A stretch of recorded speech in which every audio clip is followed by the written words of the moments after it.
ان کو اننیسیسریلی تو یوز کرنا ہی نہیں چاہیے. ٹھیک ہے. ٹھیک ہے. بچوں کو اگر ان چیزوں کی عادت نہیں ہے تو اس کی غلطی پیرنٹس کی ہے, بچوں کی نہیں ہے کہ انہوں نے ارلی ایج سے ان کو عادت نہیں ڈالی. دیکھیے اس کا بھی حل ہے کہ آپ بچوں کو اسمودیز مزیدار سے بنا کے دے سکتے ہیں. اس میں فروٹس کا اور ویجیٹیبلس کا پنچ بنا کے آپ اسمودیز بنائیں, بچوں کو آہستہ آہستہ عادت ڈالیں.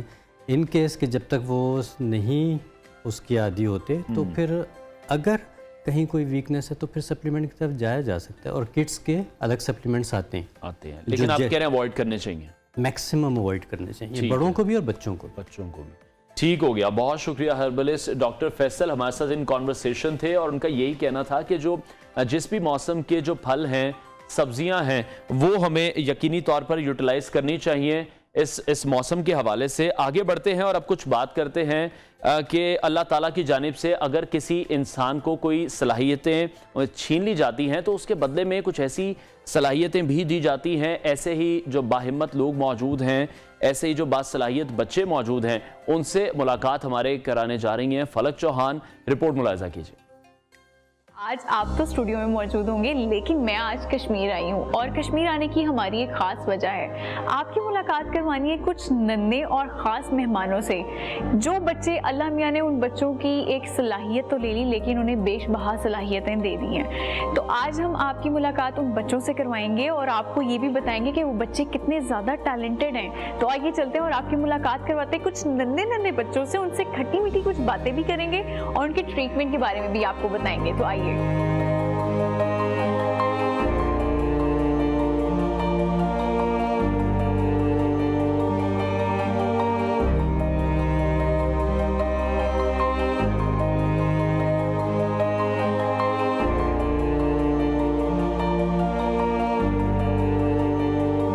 کیا نام ہے آپ کا؟ آج فاطمہ. اچھا, میں نے سنا تھا آپ نے کوئی پوئم پڑھی تھی, آپ ذرا ہمیں دوبارہ پوئم سنائیں گی؟ مچھلی جل گرانی ہے, جیون اس کا پانی ہے, ہاتھ لگا تو ڈر جائے گی, باہر نکل تو مر جائے گی. تو عرفہ آپ مجھے کچھ بتا رہی تھی اپنے بارے میں, CWP کے بارے میں, تو کیا تھا وہ؟ میرا نام ہے آج فاطمہ, میں راڈومبو رہتی ہوں, میں نرسری کلاس میں پڑھتی ہوں. میں ہیلپنگ ہینڈ میں اپنا علاج کرواتی ہوں. ہیلپنگ ہینڈ میں علاج کرانے سے پہلے میں ہاتھ بھی نہیں ہلا سکتی, ہیلپنگ ورزش کرنے کے بعد میں ہاتھ بھی لا سکتی ہوں, کھانا بھی کھا سکتی ہوں, چلنے میں کوئی پرابلم. میں ہیلپنگ ہینڈ کا شکریہ ادا کرنا چاہتی ہوں. اچھا, مجھے یہ بتاؤ کہ آپ کو کھانے میں کیا پسند ہے؟ چاکلیٹ کھاتی ہو, کیک کھاتی ہو؟ کھاتی ہوں. اور فیوریٹ کلر؟ آپ نے ویسے بیگ تو بڑا پیارا پہنا ہوا ہے, مجھے ذرا یہ بیگ دکھائیں, کون لے کے آیا تھا؟ بابا پنڈی سے. ایک اور بھی خاص مہمان ہمارے پاس موجود ہیں, وہ بھی بہت چھوٹی سی بڑی کیوٹ سی بچی ہے, تو ان سے بات کرتے ہیں اور ان سے جانتے ہیں کہ انہوں نے کون سا ترانہ سنایا تھا آج. السلام علیکم, کیا حال ہے؟ ٹھیک. کیا نام ہے؟ پہلے نام بتاؤ مجھے. میرا نام بشرنزیر ہے, میں آپ کو ایک ترانہ سنانا. دیش ہمارا ہم کو پیارا, ہم سب کی آنکھوں کا, اپنے دیش پہ ہم قربان, دیش ہمارا پاکستان. میں ہیلپنگ سینٹر والوں کا شکریہ ادا کرنا چاہتی ہوں, آپ لوگوں کا بھی. دیش ہمارا بہت پیارا, پاکستان ہمارا, یہ ایک چھوٹی سی بچی تھا اور اس نے بڑا پیارا ترانہ بھی ہمیں سنایا ہے. اور کچھ پیرنٹس سے بھی آپ کی ملاقات کروائیں گے, ان سے بھی پوچھیں گے کہ یہاں آنے کا ان کا مقصد کیا تھا. اب ہم بات کریں گے ایک والدہ سے اور ان سے جانیں گے کہ وہ آج کے ایونٹ میں یہاں پر شریک تھی, تو یہاں ان کا ایکسپیرینس کیسا رہا. اپنی بچی کے حوالے سے یہ کہوں گی کہ میری بچی کو ڈاکٹر نے معذور ڈسیبل اس کو ڈکلیئر کر دیا تھا. یہاں ہم لوگ آئے, یہاں اویئرنیس ملی اور آج ماشاءاللہ میری بیٹی چلتی ہے. تو اس کی فزیو تھراپی کی گئی ہے یا کون سا ٹریٹمنٹ ہے, اور کتنے ٹائم سے وہ ٹریٹمنٹ چل رہا ہے یہاں پر؟ اس کا ٹریٹمنٹ میرے خیال سے بہت ہی کم 7-8 مہینے ہو گئے چلتے ہوئے. اور تھراپی, فزیکل تھراپی, ڈاکٹر عائشہ وہ بہت اچھی تھراپی کرتی ہیں, اس وجہ سے اس کو بہت زیادہ ریلیف ملا ہے اور اب وہ چل رہی ہے.